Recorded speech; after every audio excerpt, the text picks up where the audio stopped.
اس کو بوسٹ کرنے میں آپ کی پارٹی جو ہے وہ کیا سوچ رکھتی ہے اور کیا کردار ادا کرتی ہے؟ سر ہم تو سندھ تک اور بلوچستان تک محدود ہیں. پنجاب میں ہماری حکومت نہیں ہے. کے پی میں ان کی اپنی سوچ ہے. وہ تو مار کٹائی پہ اترے ہوئے ہیں. ملک بنانا نہیں ہے, لوگوں کا کام کرنا نہیں ہے. وہ ٹرینیں جو ان نے بسیں جو بنا رہے تھے وہ آج تک پشاور روڈ کو بلاک کر کے بیٹھی ہیں.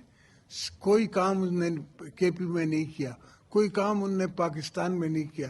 جب ملک 1 سال رک جائے تو 10 سال پیچھے چلا جاتا ہے. یہ 4 سال رک گیا تھا. اس کو صرف روز بھاشن دینے کی عادت تھی. ہر ٹی وی پہ اس کی تقریر آتی تھی تو باقی تقریریں بند ہو جاتی تھی. اور اب 1.5 سال نہیں ہوا ہے تو وہاں سے آواز آ رہی ہے کہ بیٹا کہہ رہا ہے کہ مجھے ملنے دی تھی. اور میں نے 14 سال جیل کاٹی. میرے بچے جب میں ملا تو مجھ سے ہائٹ میں بڑے تھے. بلاول جب پہلی دفعہ میرے پاس واپس آیا تو وہ میرے سے ہائٹ میں بڑا تھا, 6 فٹ کا ہو چکا تھا, اور میں نے اتنا سا بھیجا تھا. تو یہ تو آپ نے تکلیفیں برداشت کرنی ہے. دس از پارٹ آف لائف. اگر نہیں تو پھر اور کوئی آسان کام کرو نا. یہ کام کرنا ضروری ہے. تو مدر ٹریسا بن جاتے, تو کرکٹ کے گاڈ بن جاتے, تو ہر جگہ کرکٹ کلبز بناتے, پرائیویٹ سیکٹر میں بناتے, ادروائز بناتے, ایک پروفیشن کو لے لیتے. اگر پالیٹکس ہے تو پھر ہر پروفیشن اس میں آتا ہے. پاکستان کا سلوشن ہے. لاسٹ ٹائم جب میں پریزیڈنٹ تھا اور ہم آئے حکومت میں تو آپ کو یاد ہوگا ویٹ رائٹس ہو رہے تھے. جب پشاور ٹرکیں پہنچتی تھی تو لوگ ٹوٹ پڑتے تھے. ہم نے الحمدللہ یہ بات سمجھی. پہلے سال تو ڈار صاحب تھے, ان کو بھی میں نے عرض کیا کہ اس کا ریٹ بڑھائیں, تو انہیں اپنی کیلکولیشن سے حساب کیا, انہوں نے کہا نہیں بڑھ سکتا. پھر دوسرے سال وہ فائنانس منسٹر تھے نہیں, میرا اپنا فائنانس منسٹر تھا, تو میں نے خود ہی اناؤنس کر دیا ویٹ کی پرائس. سندھ اناؤنس کر دیتی تھی پرائس, تو اس کی وجہ سے پورے پاکستان کو اس کو پر پہنچنا پڑتا تھا اور ایک لیول پلینگ فیلڈ بنانی. اب بھی میرا یہی خیال ہے اور سوچ ہے کہ ہمارے انپٹس بہت مہنگے ہیں. ایوریج کم ہے اور انپٹس بہت مہنگے ہیں. میں 7 پشتوں سے زمیندار ہوں, تو پھر اپنے فارمز پہ نیچرل فرٹیلائزر بنانے کی چھوٹی چھوٹی فیکٹریاں لگا رہا ہوں کہ اپنا نیچرل فرٹیلائزر ہو تو ڈی اے پی کی کاسٹ میری کم ہو. جو امپورٹڈ آئٹم ہے ڈی اے پی ہم یہاں بنا نہیں سکتے. ٹریکٹرز کے بھی میرا یہی کوشش ہے اور اب بھی سوچ ہے. تو سوائے اس کے کہ ہم دوستوں کو پیار دیں, ان سے سلوک سے پیش آئیں, ان کی خدمتیں کریں. اب سندھ میں نے تقریباً 4300 بیل لائننگ کرا دیے کنالز کی, اور میری امید ہے کہ میں پورے سندھ کو سیلنٹی جو ہے, اور کوئی 1.5 لاکھ ایکڑ زمین ہم نے وقف آباد کی ہے.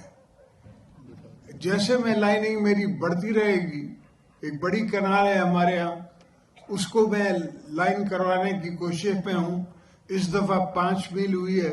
دنیا میں واٹر وارز لگیں گی اور ہیں. انڈیا نے جو آپ کو ٹیلر دکھایا ہے پانی بند کرنے کا, یہ وہاں سے نائل سے شروع ہے. وہاں افریقنز نے اپنے ڈیمز بنا لیے ہیں, دوسرے ملکوں نے بنا لیے ہیں. میں عراق گیا تھا تو گورنر صاحب بھی میرے ساتھ تھے, تو وہاں کے پریزیڈنٹ کہہ رہے تھے کہ ہمارے یہاں پانی کی شارٹیج ہو گئی ہے, پانی کم آ رہا ہے. میں نے کہا آپ کے پاس تو نیچے پانی پانی ہے, دریا کے نیچے آفٹر آل یہ تو ہزاروں سال سے دریا بہ رہے ہیں. جیسے سندھو جو ہے وہ ہزاروں سال سے بہ رہا ہے. اگر بابر آئے تو پنجاب کو اس نے پنجنت کا نام دیا جس سے پنجاب بنا. وہ 5 دریاؤں کی بات کر رہا تھا جو آپ کے دریا ہیں. تو راوی کے نیچے بھی پانی ہے. 30 سال سے میں پنجاب کے لوگوں کو کہہ کے تھک گیا ہوں کہ بھئی اپنا پانی راوی سے نکالو. یہاں سے اس کو لے کے جاؤ اور لاہور کو آپ ہیلدی سٹی بناؤ. پہلی منسٹری جو مجھے بی بی صاحبہ نے دی تھی وہ انوائرمنٹ تھی. انوائرمنٹ میں نے ہی لاز بنوائے تھے. ہر پاور پلانٹ کے ساتھ جو میری پالیسی تھی اس میں 1 میگا واٹ پر نے 1 ایکڑ نیم کا لگانا تھا. نیم وہ لکڑی ہے جو آپ کو ماحول بہتر کر کے دیتی ہے اور وہ گیلی لکڑی ہے تو اس کی چوری نہیں ہے. اس سے فرنیچر بننا مشکل ہے. اس کو آپ سردیوں میں جلا نہیں سکتے, اس سے دھواں بہت آتا ہے. تو اس لیے میں نے نیم کو چوز کیا ہوا ہے ایز پاکستان ٹری. سندھ میں کوسٹ لائن ہمارے پاس ہے. میں نے کوئی 1 ملین ہیکٹر سے زیادہ مینگرووز لگائے ہیں. اب مجھے لوگ کہتے ہیں کہ جو پانی سمندر میں گرتا ہے آپ ویسٹ کر رہے ہو. ان کو سمجھ نہیں آتی کہ ساری ایکالوجی فشنگ کی, فش جو ہے, مچھی جو ہے وہ ڈیپ سی میں نہیں ہوتی, وہ شورز کے ساتھ ہوتی ہے جہاں تک دھوپ آ سکے, جہاں تک آکسیجن اس کو مل سکے. تو شورز کے ساتھ ساتھ مچھی ہوتی ہے اور بریڈنگ بھی وہاں ہوتی ہے. تو ہر چیز ایکالوجی ایک دوسرے کو دیکھ کے پھر آگے چلتی ہے. بالکل ہمارے ملک میں ہر قسم کی اللہ نے نعمت دی ہوئی ہے, مگر جو نہیں دیا ہوا وہ ایک کنٹینیوٹی ہے اور وہ ایک سوچ ہے. لاسٹ ٹائم جب میں پریزیڈنٹ تھا تو میں نے ہر ڈپارٹمنٹ میں ایون ججز کی تنخواہیں میں نے ٹرپل کر دی. ان کا ریٹائرمنٹ جو پینشن ہے وہ وہی ملے گی جو وہ سرو کرتے ہیں تب جو ان کی تنخواہ ہے. ان کی گاڑی فری, ان کے گھر کی ٹیلی فونز فری, بجلی فری.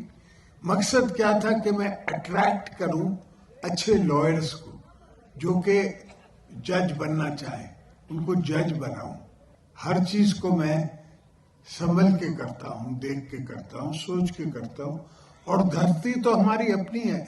پاکستان بنانے میں سندھ آپ کے سب سے آگے تھا. ہماری اسمبلی نے پہلے پاس کیا پاکستان, ڈھاکہ اسمبلی نے پھر پاس کیا. اس کے بعد بھٹو صاحب نے نیوکلیر ٹیکنالوجی کو کیوں پروان چڑھایا, کیوں اس نے اپنی زندگی داؤ پہ لگا کے, اور اس کو کیسنجر نے کہا ہے, کیسنجر کی کتاب میں اس نے کہا کہ we will make a horrible example of you. اس نے کہا اٹ ڈزنٹ میٹر. ایون جب جیل میں تھے تو بھٹو صاحب نے پتہ کیا کہ نیوکلیر پروگرام چل رہا ہے, انہوں نے کہا ہاں چل رہا ہے. تو شکر ہے اگر ایک بھٹو گیا تو کیا پاکستان نیوکلیر اسٹیٹ تو بن جائے گا. انڈیا کشمیر میں اس نے اپنی ایک نئی امینڈمنٹ ڈال کے کشمیر کی پروونشل اٹانومی ختم کر کے کہا. ایک چیف منسٹر کہتا ہے کہ اب ہم کشمیری لڑکیوں سے شادی کر سکتے ہیں. بنیے تجھے یہ عقل نہیں ہے کہ تو کسی ماں بہن کی بات کر رہا ہے؟ اپنے گھر میں دیکھ, جب بھی ہم کہیں جاتے ہیں تو میں آنکھیں نیچے ہوتی ہیں, اس لیے کہ اپنی بہنوں کا خیال ہے, اپنی بیٹیوں کا خیال ہے.